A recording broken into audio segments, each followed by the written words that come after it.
Hebrews chapter 12, the second half tonight. Excited to be in this chapter tonight. It's a good. I think the second half of it is better than the first, although it's hard to pass. Verse 2 there, looking unto Jesus, the author and finisher of our faith. That would probably be the verse to take in this first half of that. The writer of Hebrews talks about, of course, the Lord. And then last week we talked about if God deals with us as sons and daughters, then occasionally he's going to have to correct us and chastise us. If not, verse 8 says that we don't belong to him. You know, if a father or a mother doesn't care about the child in their care, that's very unusual. So God does care for us. In verse 7, if we endure chastising, then he'll deal with us as sons and daughters, just like when our parents did. He uses that as an example, that the parents did it. The King James says, for their own pleasure, but God does it for, look at verse 10.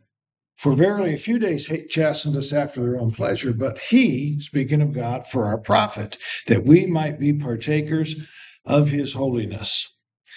Talked about that. Verse 11, it's not pleasant when you're going through the chastising rod of the Lord. It's grievous.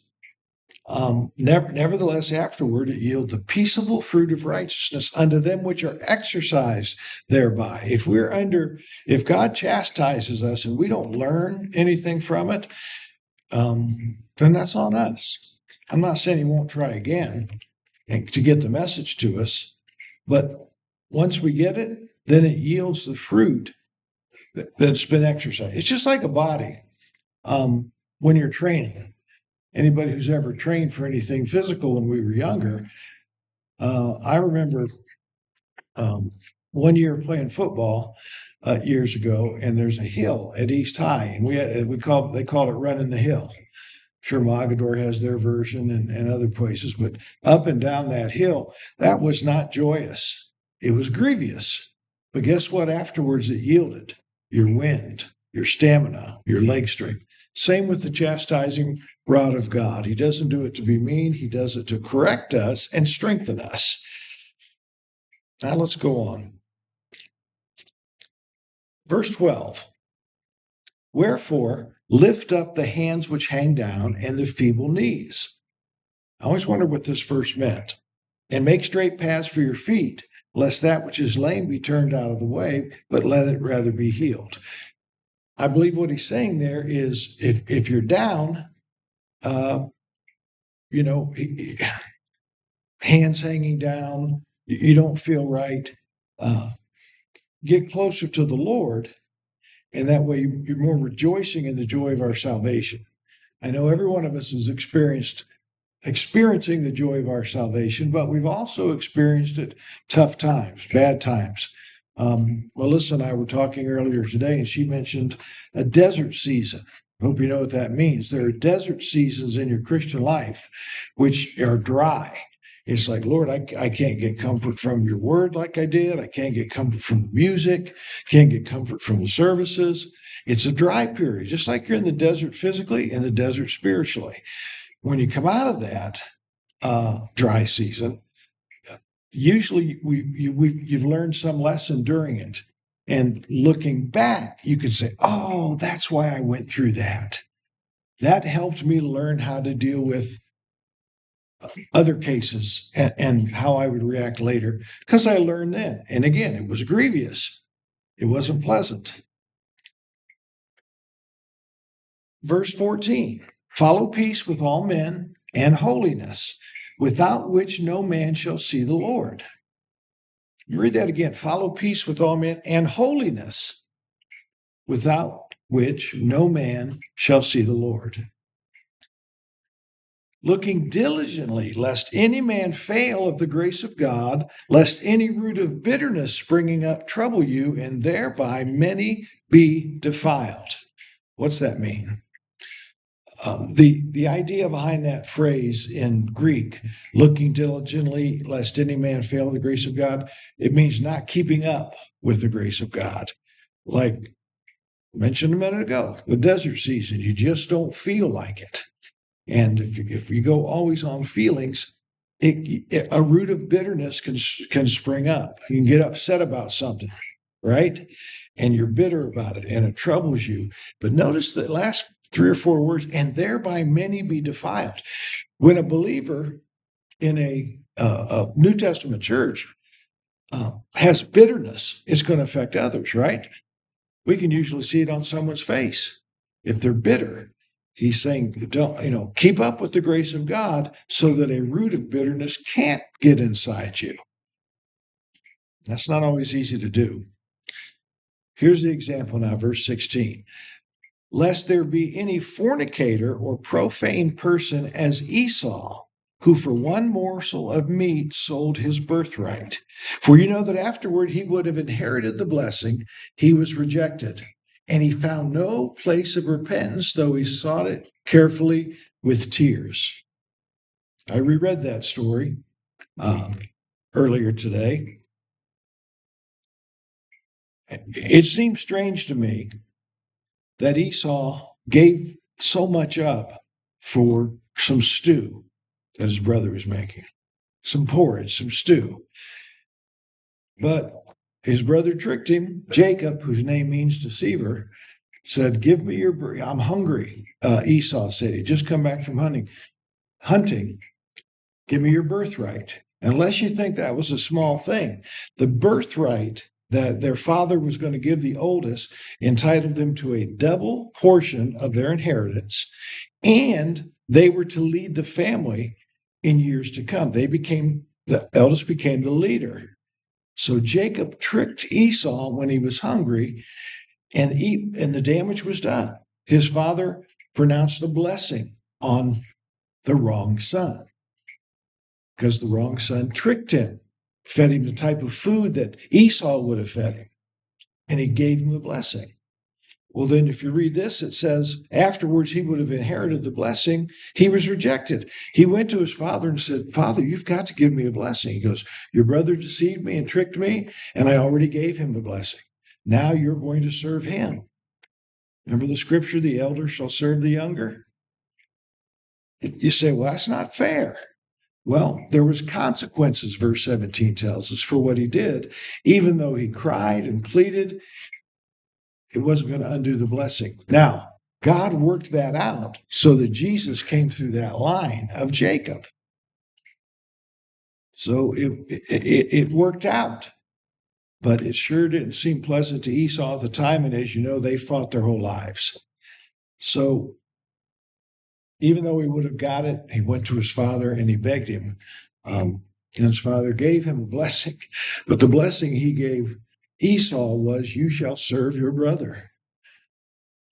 So, verse 18, "For ye are not come unto the mount that might be touched, and that burn with fire, nor blackness and darkness and tempest, and the sound of the trumpet, and the voice of words, which voice that they heard entreated that the word should not be spoken to them any more." Here's why, verse 20, "For they could not endure that which was commanded. And if much as a beast touch the mountain, it shall be stoned or thrust through with a dart."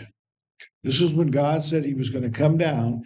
The people were to wash themselves physically, stay husband and wives, no relation between one another, clean yourself up and pray. And when I come down around the mountain, don't even let a cattle or anything come near the mountain or touch it, or they'll die. This is going to really illustrate the new covenant. Verse 20, they couldn't endure it. But the writer of Hebrews again shows that he's so well acquainted with the Mosaic law. Verse 21, "So terrible was the sight that Moses said, I exceedingly fear and quake." The one who was allowed to come near it was shaking and nervous and scared.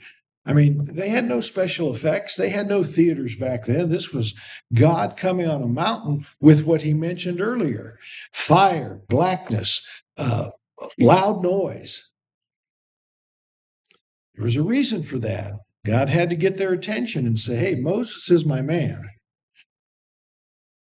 But, I love this, verse 22, but you are come unto Mount Zion, and unto the city of the living God, the heavenly Jerusalem, and to an innumerable company of angels, to the general assembly and church of the firstborn, which are written in heaven, and to God, the judge of all, and to the spirits of just men made perfect, and to Jesus, the mediator of the new covenant, and to the blood of sprinkling that speaketh better things than that of Abel.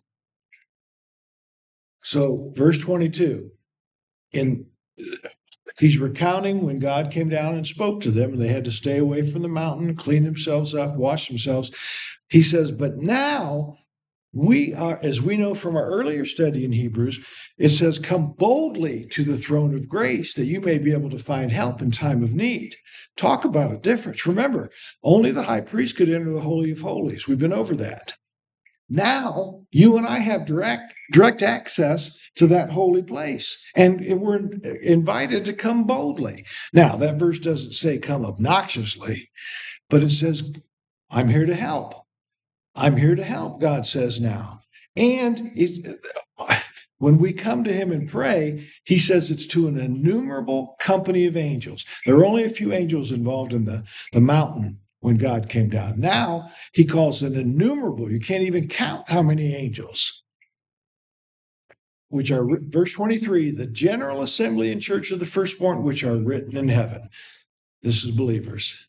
And to Jesus, verse 24, mediator of the new covenant, blood of the sprinkling, his blood spoke a lot better things than that of Abel. Abel's cried out, God heard it and punished Cain. Jesus cried out and said, it is finished. Totally different. Okay, now let's look at verse 25. This is good. See that you refuse not him that speaketh. They knew when God came down in the Old Testament in the book of Genesis to listen, to do, they cleaned themselves up. They got themselves ready. They got themselves prepared, and they didn't come anywhere near that mountain. See that you, this is you and I, refuse not him that speaketh him that speaketh. For if they escaped not who refused him that spake on earth, how much more shall we not escape if we turn away from him that speaketh from heaven? We have a direct line now to God. The young man that needs prayers because he's not sure if he's saved or lost, he needs taught correctly that it's by grace, salvate not of works. And that's tough. That's tough to understand that. Not by works of righteousness which we have done, but according to his mercy, he has saved us. So don't not listen to God who's speaking to New Testament Christians, because the mistakes they made, if a beast had stumbled and caused another beast to go into the mountain, or he went in or she went in, they had to pierce it with a dart and kill that beast. God was trying to demonstrate the Holy of Holies. But now Jesus opened the door wide. It's like a window was open before. Now the door's open, the back door's open, the windows are up, and the whole house fan's on. It's altogether different. Look at verse 26. Whose voice then shook the earth. When God spoke, that mountain trembled. But now he hath promised, saying, yet once more I'll not shake the earth only, but also heaven. And this word, yet once more, signifying the removing of those things that are shaken, as of the things that are made, that those things which cannot be shaken may remain. Wherefore we receive a kingdom which cannot be moved, lest let us have grace, whereby we serve God acceptably with reverence and godly fear. Verse 29 is still true. We're New Testament Christians. We're under the covenant. We're invited to come boldly to the throne of grace, for our God is a consuming fire. Interacting with God is serious business. And, we all know some treat it trifling, like it's no big deal, but it is a big deal. We're still dealing with the same God in the Old Testament. It's just now Jesus has made a way for us to approach him easier, better. And again, the writer of Hebrews is so good about using the Old Testament and bringing it to how much it matters now. Okay, that's a lot of verses. Let's talk about it. Anybody have a first comment?